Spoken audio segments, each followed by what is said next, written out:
अरीसा royal hospital एवं medical college project के संग बुनियाद रखने की तकरीब में शिरकत करके मुझे निश्चित रूप से अत्यंत प्रसन्नता हो रही है।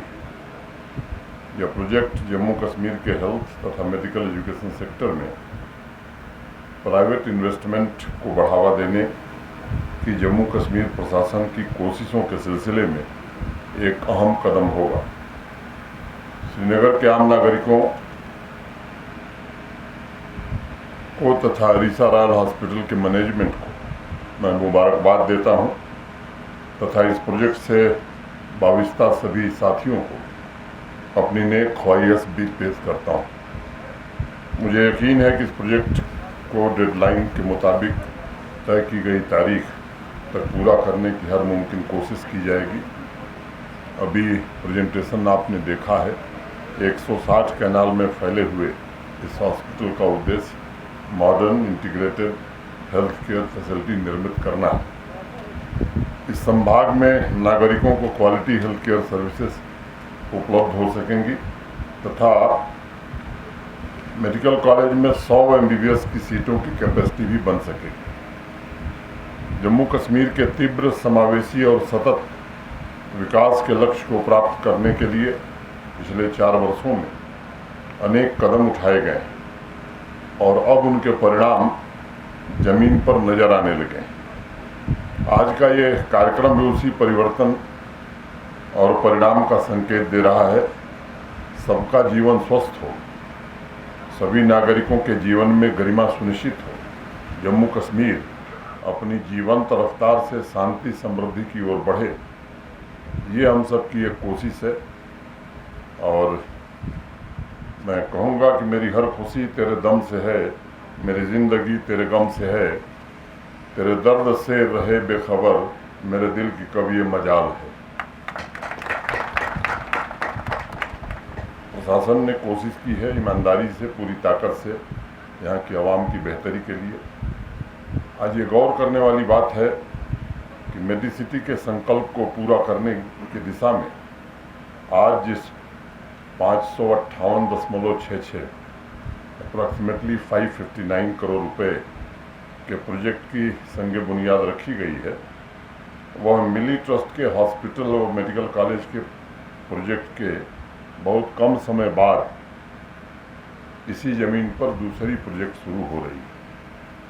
यह प्रोजेक्ट हेल्थ सेक्टर में हमारी बढ़ती क्षमता का भी प्रतीक है और इसका सकारात्मक प्रभाव अन्य सेक्टर्स पर और ओवरऑल इकॉनमी पर भी पड़ेगा।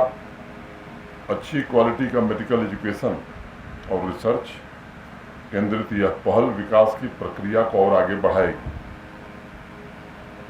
नागरिकों की स्वास्थ्य रक्षा को लेकर कोशिश हम सब की रही है कि स्वास्थ्य सबसे बड़ी संपदा है और पोस्ट पैंडेमिक वर्ल्ड में ये एक ऐसा सेक्टर है जो सामाजिक और आर्थिक व्यवस्था को बहुत हद तक प्रभावित करेगा। इसलिए ये बात मैं बड़ी खुशी से आपके बीच कह सकता हूँ कि हाल के वर्षों में जम्मू कश्मीर में आम नागरिकों के स्वास्थ्य के लिए न सिर्फ पर कैपिटा इन्वेस्टमेंट देश में सबसे ज़्यादा किया गया है, बल्कि नए इंफ्रास्ट्रक्चर के साथ स्वास्थ्य सेवाओं को दूर दराज के इलाकों में भी सुलभ बनाने की कोशिश की गई और सेहत के माध्यम से आयुष्मान भारत की जो योजना है, जम्मू कश्मीर के हर परिवार को 5 लाख रुपए का हेल्थ इंश्योरेंस देने में यहाँ के प्रशासन को माननीय प्रधानमंत्री जी के नेतृत्व में सफलता मिली। पिछले 2 वर्षों से हेल्थ सेक्टर में प्राइवेट इन्वेस्टमेंट के अलावा और भी चीज़ें बढ़ें। मेडिकल एजुकेशन में भी हमें अपनी कैपेसिटी बढ़ाने की ज़रूरत है और इसकी कोशिश हुई, इसके परिणाम भी आने लगे हैं। हमारे यूथ को अफोर्डेबल मेडिकल एजुकेशन के लिए, जैसा प्रेजेंटेशन में बताया गया, विदेश जाने की ज़रूरत न पड़े।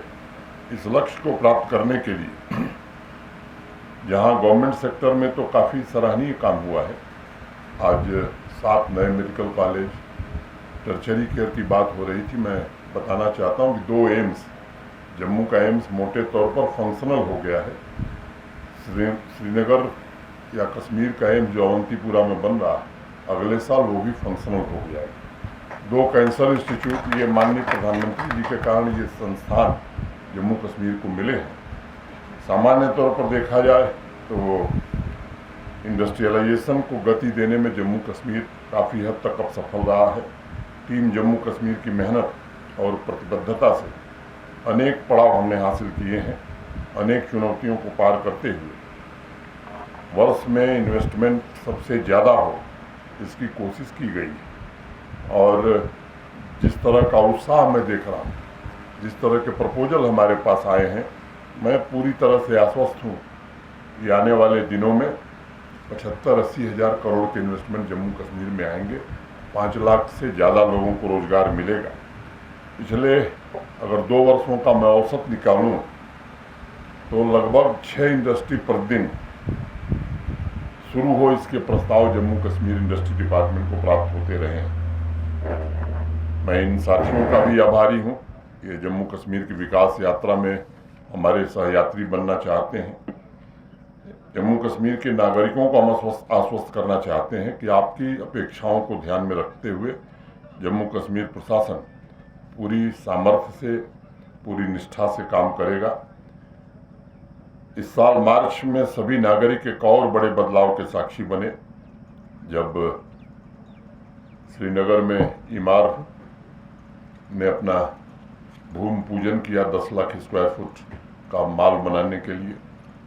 वो IT टावर श्रीनगर और जम्मू में भी बनाएंगे। तो जैसा अभी विक्रमजीत जी ने बताया, ये भी एक तरह से फॉरेन डायरेक्ट इन्वेस्टमेंट ही है और ये दूसरा प्रोजेक्ट शुरू हुआ है। टाइम फ्रेम के भीतर प्रोजेक्ट का पूरा होना, उसकी मैं समझता हूँ ये बड़ा आवश्यक है जहाँ बड़ा इन्वेस्टमेंट इन्वॉल्व होता है। और कैप्टन साहब इसकी पूरी कोशिश इन्होंने की है। एक ऐसा इंडस्ट्रियल इकोसिस्टम जम्मू कश्मीर में भी बने ताकि यहाँ के नौजवानों की आकांक्षाओं को, नौजवानों के सपनों को पूरा किया जा सके। इसकी हर कोशिश हो रही है।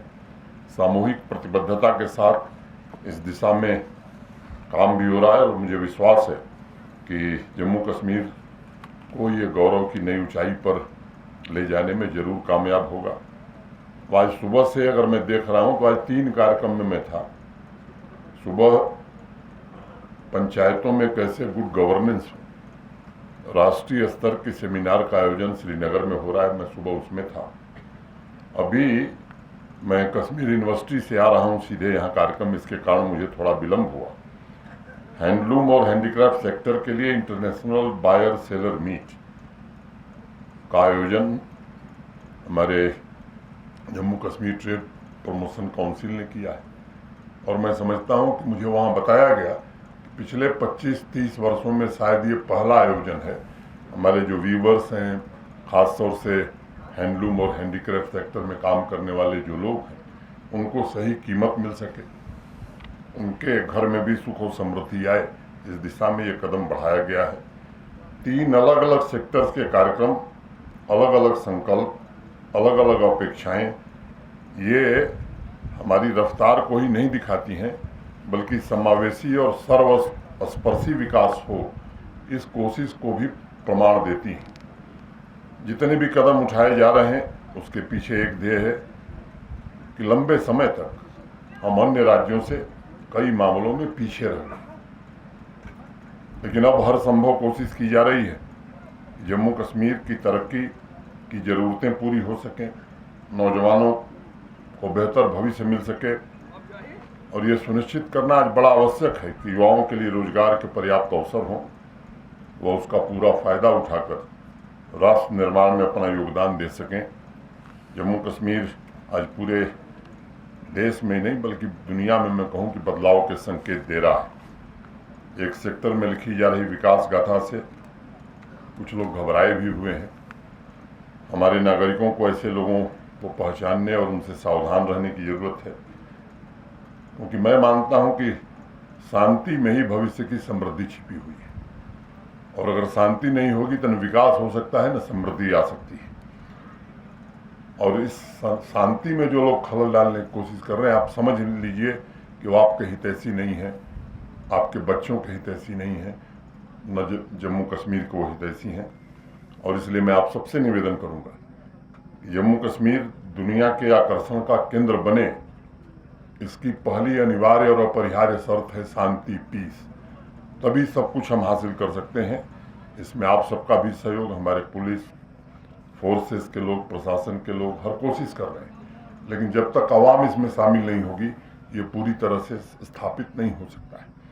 अंत में मैं कैप्टन अरशद साहब को और उनकी पूरी टीम को हार्दिक शुभकामनाएं देता हूं। ईश्वर से कामना करता हूं कि समय सीमा के भीतर इनका प्रोजेक्ट पूरा हो और जिस उम्मीद से, या मैं कहूँ जिस अपेक्षा से इन्होंने इस प्रोजेक्ट को लगाया है, आम आदमी के स्वास्थ्य को बेहतर से बेहतर सेवा देने में आप सफल हों।